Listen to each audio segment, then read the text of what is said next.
Are underway for two giant pandas from China to arrive to Washington, D.C. A team from the National Zoo is in Sichuan province now to help with the transportation and transition of the pandas, which are always a huge draw for zoogoers.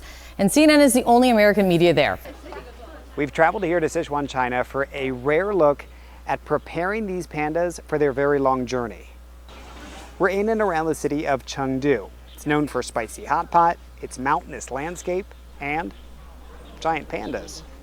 We're actually going to go meet now with some of the folks from the Smithsonian National Zoo from DC who have flown here and are part of the transition team to bring Baoli and Qingbao back to the US.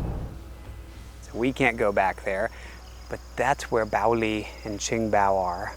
They're in quarantine, and those you saw there were the zookeepers from the National Zoo, as well as some caretakers from China. So they both have pretty different personalities. Baoli has a huge personality, so he's very vocal, he's very energetic, and he's always kind of like up doing something. Qingbao is the polar opposite. She can be almost always found in a tree or sleeping on her climbing structure. The panda pair will fill a void at the Smithsonian's National Zoo in Washington, D.C. For the past 11 months, the panda exhibit has sat empty. Now, as part of the terms of the Smithsonian's exchange program with China, late last year, the zoo's 3 pandas were sent back here to Chengdu. I don't think people realize how attached you get. When you're here, I mean, in this setting, what has stood out to you? Here, the sheer number of pandas. It's crazy, right? It is crazy. So you turn here and you're like, oh wait, you can go there, you can go there.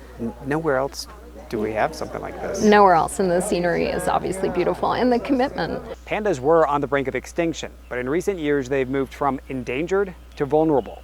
But there's still more work to go.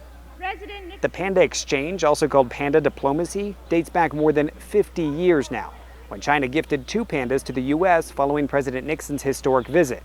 Today they're given on loan, and they are a strategic diplomatic tool, serving as ambassadors of hope and spreading global goodwill.